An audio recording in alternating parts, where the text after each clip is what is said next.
이것만 고치니까 5.0에서 6.5 이게 단 2주 만에 만들어졌어요. 이 기출 문제지 내에서 스피킹 문제가 나올 확률이 90% 이상입니다. 이렇게 하면 영어 공부를 전혀 하지 않았는데도 스피킹 점수가 오를 수 있다는 거죠. 여러분, IELTS 스피킹 공부하려면 막상 뭐부터 해야 될지 막막하지 않나요? 단어를 외워야 되는 건지, 문장을 외워야 되는 건지, 아니면 그냥 계속 말해야 되는 건지 고민 많으시죠? IELTS 스피킹 점수가 안 오르는 이유는 단 하나입니다.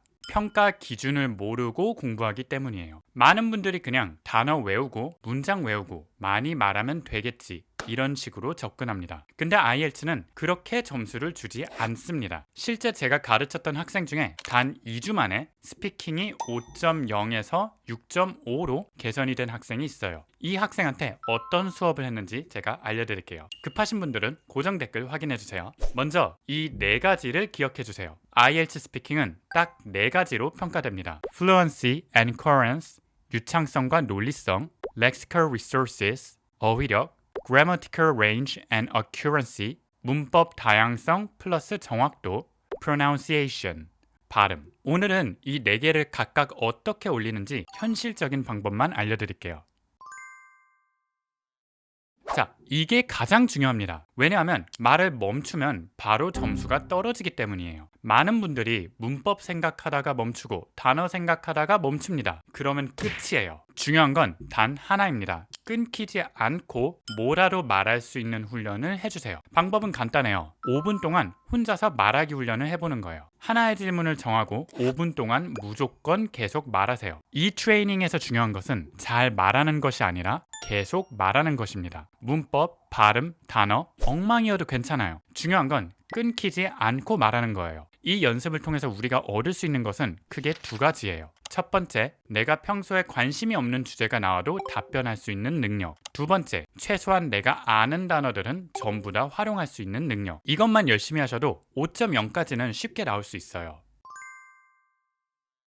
많은 사람들이 착각하는 것 중에 하나는 어려운 단어를 써야 점수가 오른다라고 생각해요. 하지만 이건 정확하게 말하면 틀렸어요. 중요한 거는 정확한 단어를 자연스럽게 쓰는 겁니다. 어떤 것이 중요하고 어떤 것이 자연스러운 단어인지 아는 방법은 챗GPT를 활용해주세요. 단, 챗GPT한테 문법을 수정해달라고 요청하지 말고 IELTS에서 더 높은 점수를 받으려면 어떻게 바꾸는 게 좋을까? 이런 식으로 명령어를 입력해주세요. 그러면 더 자연스럽고 그 상황에 더 올바른 정확한 단어를 알려줄 겁니다.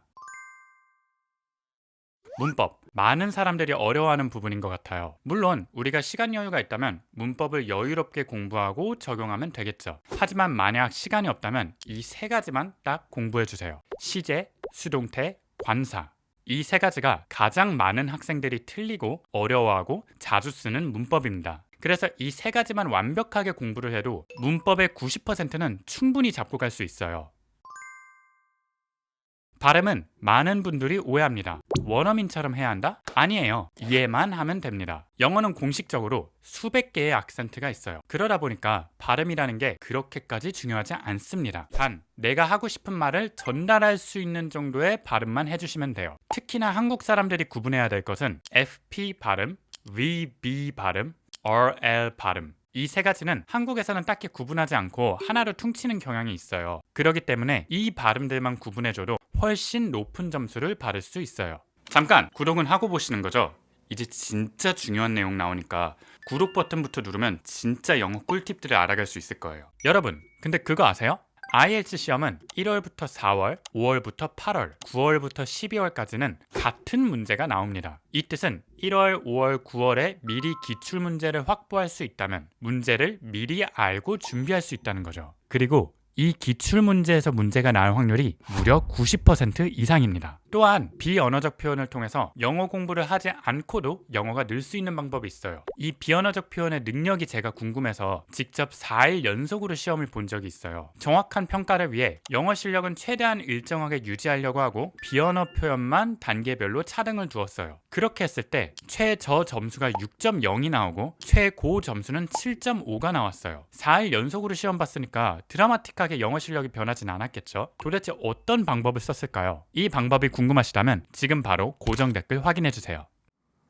영상 끝까지 봐주셔서 감사해요. 이 영상이나 이 영상도 확인해 보시면 영어 공부에 도움 정말 많이 될 거예요.